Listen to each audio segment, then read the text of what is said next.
We're in here. We're in here. We're doing it. Lindsey Lavery.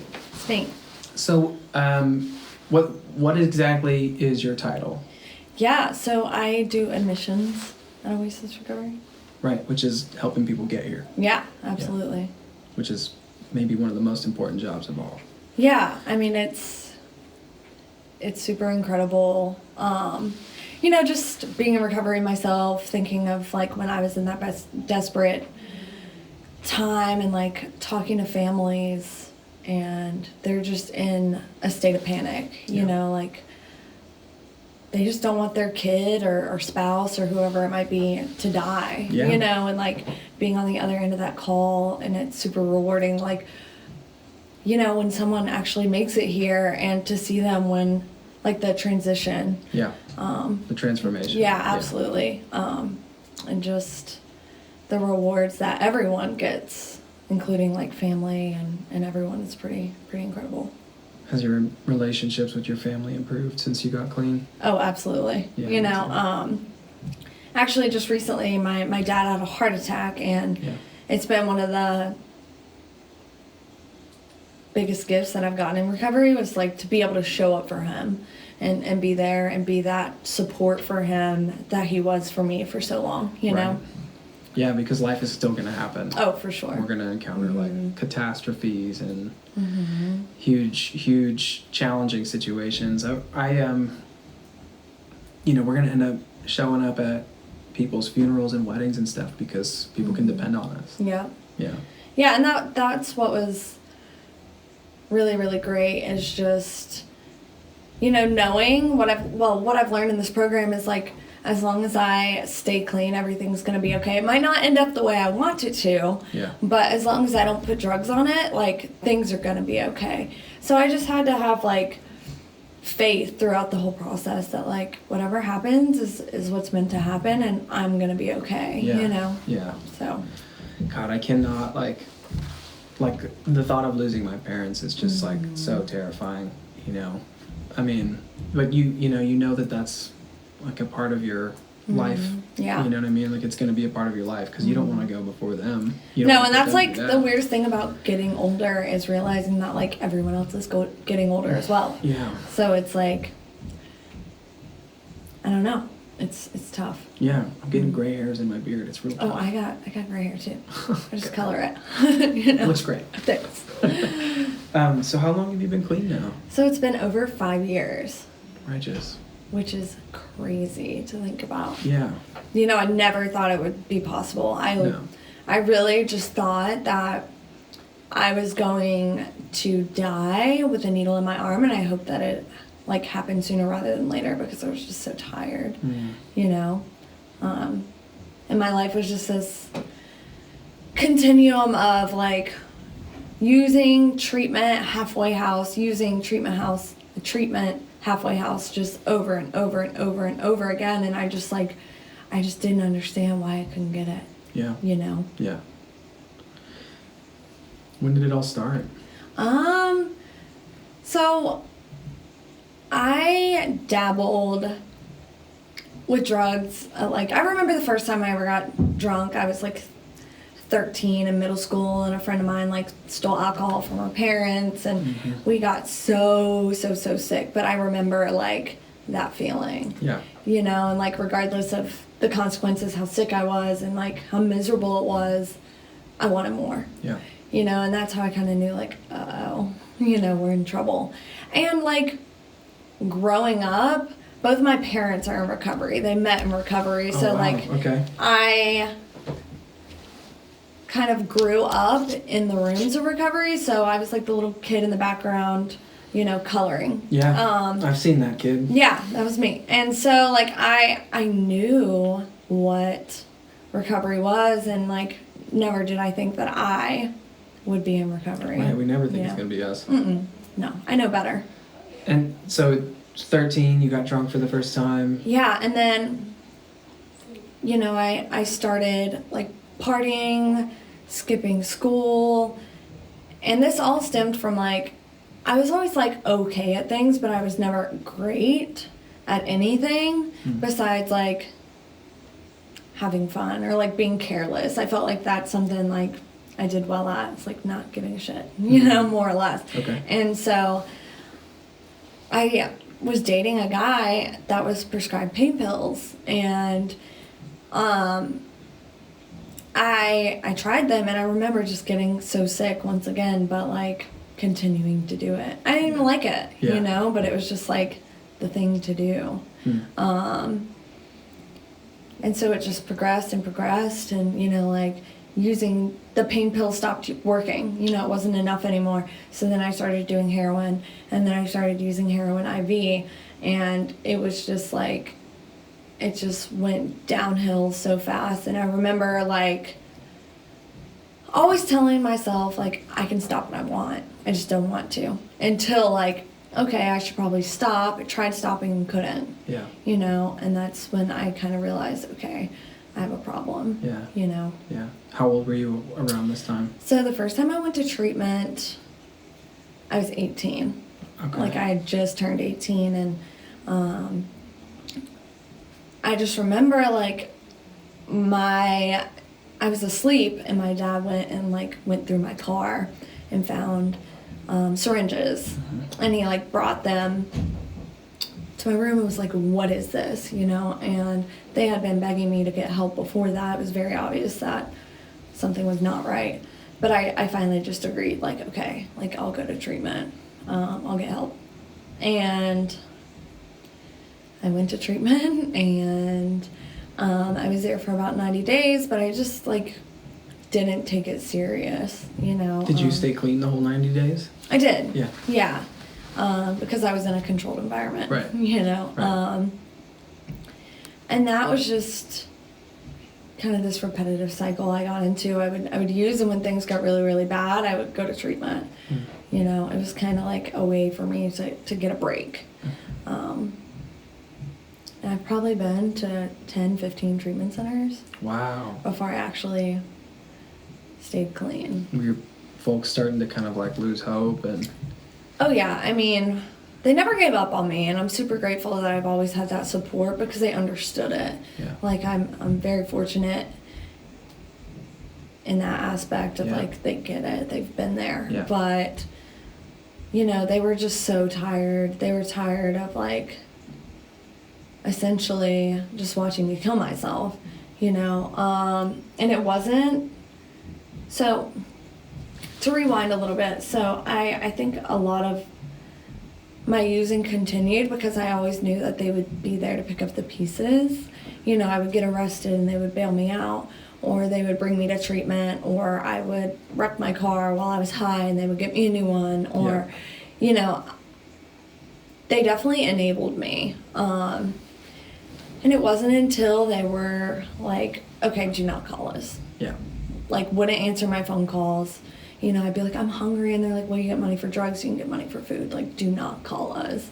And it wasn't until then that I was like, oh shit, like I should probably like take this serious, because I'm losing everything. Yeah. And everyone, you know. I mean, that's rock bottom, right? Yeah, definitely. And I mean, there's been so many different rock bottoms where I really thought it was the last, but it wasn't until like I was just so tired of hurting myself, tired of hurting everyone around me, that I was so willing to do whatever it took. Like, so willing. Like, you could have told me to do anything. If it would help me stay clean, I would do it. And, you know, I went to a state-run detox, and then I went to a 6-month program, and it was like a work camp, but it's what I needed. Like, I needed that time to really just like sit and focus on myself. I've always been in a rush for the next thing, like a rush to get out of treatment, then a rush to get out of a halfway house and get my own place, and I've never given myself time to just sit with me and really focus on me, you know? Yeah. Yeah, well, it's terrifying. Yeah, I mean, you take the drugs sometimes. away, and here I am left with myself and all my feelings. Like, now what? You know? I mean, because essentially that's part of what appeals to us as addicts, right? It's just like the ability to make the hamster wheel stop turning, make like the feelings like go away, put them on the voice shelf. is quiet. Yeah. Yeah. Yeah, and I remember, like, in early sobriety, I had massive anxiety. Mm-hmm. And I realized that I was medicating anxiety. Like, I would drink so that I wasn't anxious, so I could be in social situations and be, you know, calm, and so that I could, you know, socialize without second-guessing every word that came out of my mouth, without being terrified that this person wasn't going to like me or whatever, Right. you know? And this wave of undealt with emotions hit me like a brick tsunami, you know? And I know that sounds terrifying to someone who's like, well, I don't want to have to deal with it. But, like, getting to the other side of it's freedom, you know? The only way through is through. Yeah. You know, there's no other options. And it was kind of like I tell a lot of people that are calling to get treatment is like, okay, we're at this crossroad. Like, we know we have a problem, right? So it's like, we have one or two options: continue to live the way we're living in this misery, or get help. Yeah. Like, it's super unfortunate that this is where we are, but this is where we are, and we gotta go one or two ways. Right. You know, and that's kind of what I had to do, was just make that decision. Because unfortunately, it's not just something that goes away on its own. No. You know? No. And we can't do it alone. Absolutely not. No. I mean, like, it didn't make any sense to me, though. I hated the fact that I had to get help. You know what I mean? I wanted so badly to just sit in my room and think my way out of thinking crazy. Oh, yeah. But you can't. If you're crazy, you can't think your way out of thinking crazy. No. You know what I mean? Yeah. What did you fall in love with in sobriety? Like, what's some of the stuff that you found that you're passionate about? Yeah, I mean, so I have 2 kids. I have a 3-year-old, she's almost 4, and then I have a 9-year-old. So really just being a mom, you know, like, when I was using, I was not a great mom, you know. I always told myself, like, I was there, but, like, was I there? You know, I was high. And, like, being able to, like, say, like, I'm a really good mom today, like, I'm a damn good mom, and, like, being able to show up for my kids and, like, give them the life that they deserve, and, you know, just being, like, a productive person, like, coming to work every day and, like, doing a good job at that, and, you know, just helping other people too has been, like, so instrumental for my recovery, you know. Like, sponsorship's a big part of my life. You know, and it's kind of crazy. I was in a meeting the other night and people were talking about, like, the thought of, like, a drug addict being able to help another drug addict get clean. And I was just kind of thinking about that, and I was like, that sounds insane. Right. You know, like, it really sounds crazy, but it's like, I can't think of a better way to recover, is, like, you know, really the beauty behind it. And, you know, there's so many things that I'm finding that I like. Like, I like camping, Nice. which I didn't think that I really liked. My idea of camping before was, like, just going in the woods and getting drunk as possible. Sure. You know?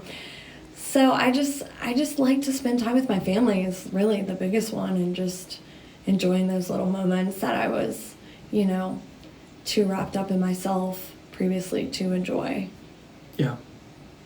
Did you, have you ever read Russell Brand's book, Recovery? No, I haven't. I got it, like, on audiobook, and I listened to the majority of it. I haven't quite finished it yet, but he had this really interesting thing that he said in there about how, you know, it's, like, really easy to tell, I mean, to a certain degree, that you have, like, a drug problem. Like, if you saw crack, or you know, you're doing heroin, it's, like, it's, like, pretty blatant, right? Yeah. I have this problem. He's like, but then, like, my addiction morphed, you know, as I got clean, and then I have all these other things that I didn't realize I was addicted to, you know, like, maybe it's sex or love or relationships or whatever, or it's food, or some people it turns into the gym, you know, like, it's like, or fame, or these ideas, these fantasies, you know, like, I have, now that I've gotten clean and I've got some time under my belt, like, I'm like a scientist. I'm like, okay, that's a problem. Yeah. You know what I mean? And I'm just, like, doing all these, like, fine-tuning things. Did you find that you have other stuff that you have to work on? Like, do you behave like an addict in other areas? Oh, yeah. I mean, through and through, I'm an addict, whether it be a substance or a behavior or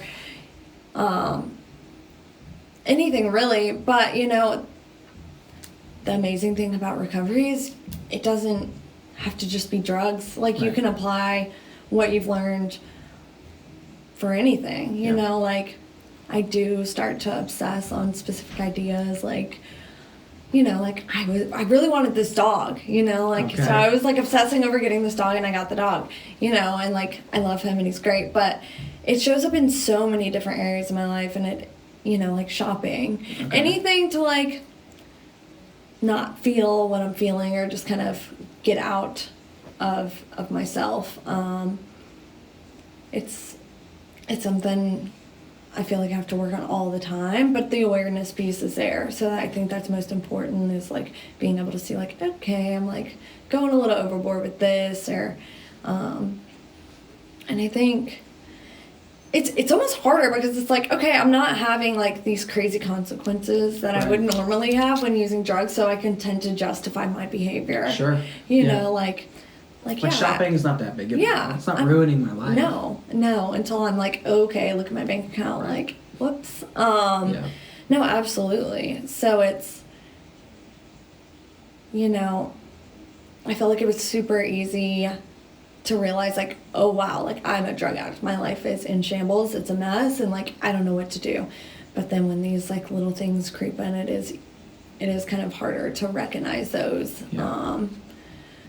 But it all comes with time. All of this is such a process, you know, like, I'm still, like, yeah, I have 5 years clean, but, like, is my life where I want it to be? Absolutely not. Like, I want to continue to grow and continue to thrive to be the best person I can be. Yeah, the work never stops, really. No. And some days are better than others, you know, but, like, guess what? I haven't used drugs in 5 years, and that's pretty amazing. Right? You know? Your worst day sober is 10 times better than your best day using, right? Absolutely. Yeah. Well, right on, man. You have a beautiful family. Thanks. You know, like, I love seeing you when you come in here. You know, you're such a joy to be around. Thanks. Honestly, it's really cool to hear some. People would not have said that 5.5 years ago. They wouldn't have said it about me either. Yeah. I mean, there's some people that don't like me now. Yeah. You know. The wreckage of our past, right? Yeah, man. Well, here's a really, really important question for you. Okay. What are you drinking? What do you got there? You know, I have, I don't know. Whatever they made me. I'm like, just make me this. Yeah, iced coffee. Something that they put together. I got really into coffee and sobriety. Like, I'm like real particular about the beans. They have to be like a micro roasted lot from some fancy country somewhere. They have to be expensive. washed. I pay about $30 a bag. Lasts me a month, but that's 30. I mean, a lot of people spend way more than that going to, you know. Yeah, I'm sure this coffee was like $6. Or even if it was $4, if you're doing that, you know, you probably end up spending the same amount of me. But I love caffeine. It's like all I got left. Yeah, I mean, it's those little things too. That's all I got left. Yeah, that's all I got. Can't let it go. Yeah. Thank you so much for doing this. Yeah. I appreciate you. You got any good stuff on there? We got some great stuff. Okay.